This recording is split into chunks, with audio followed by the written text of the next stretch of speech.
လူမြတ်ကျော်ဆိုတဲ့မအေလို့ကတော့သူ့ရဲ့တတိအမှန်ကို तू ကဖော်ပြလိုက်ပြန်ပြီနော်သူ့ရဲ့တတိအမှန်ကိုဖော်ပြလိုက်ပါပြီ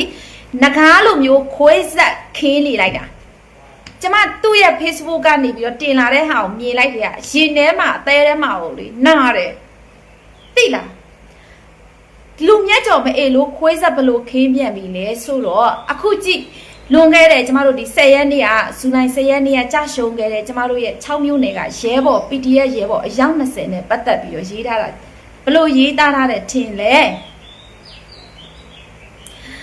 ဇူလိုင်10ရက်တဲ့ဗဒက်အလောင်း20နဲ့လက်နက်20တဲ့အရသာရှိနေရောတဲ့ဒီမအေလို့ကအဲ့လိုရေးထားတာဟမ်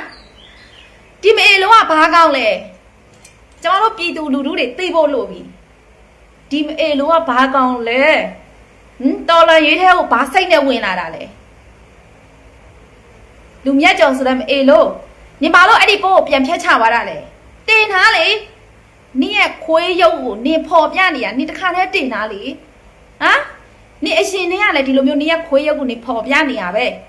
ငါတို့ကတတ်သိမရှိဘူးငါတို့လူတယောက်ကိုအထင်းနဲ့မပြောချင်ဘူးအခုတော့နင်းရဲ့တရုတ်မှန်ကိုနင်းကိုယ်တိုင်နင်းဖော်ပြထားတာဟမ်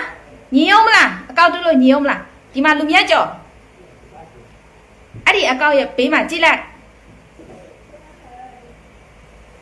ဘလူးမတ်ပါတယ်ညီအောင်မလား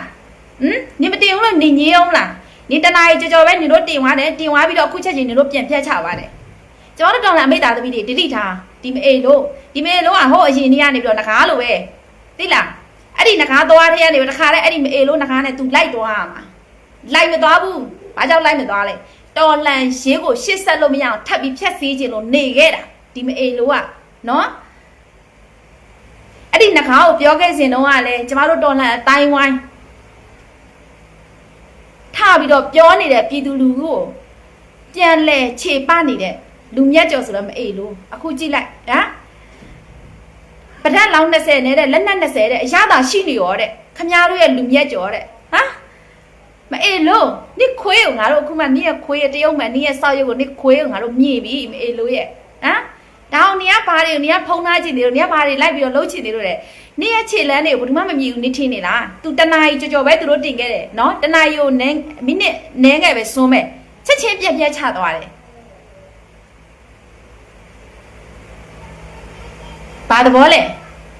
ကျမတို့မိသားသမီးတွေတတိထားပါဒါတော့ဒီမအေလို့ကိုတတိထားပါကျမတို့ကတော့စောက်ကြီးခဲ့တာကြာပြီဒါအခုတော့သူ့ရဲ့တရုံမှန်ကိုသူကိုယ်တိုင်ဖော်ပြလိုက်တာပဲဖြစ်ပါတယ်ဒီတော့ကျမတို့တော်လန်မိသားသမီးတွေအားလုံးဒီတို့မအေလို့တွေကိုဘတုမှလက်ခံစရာအကြောင်းမရှိဘူးပေါ့နော်ဒီမအေလို့ကိုတယောက်တစ်ခွန်းလောက်ဗာပြောခြင်းလဲပြောခဲ့ပြီဦးနော်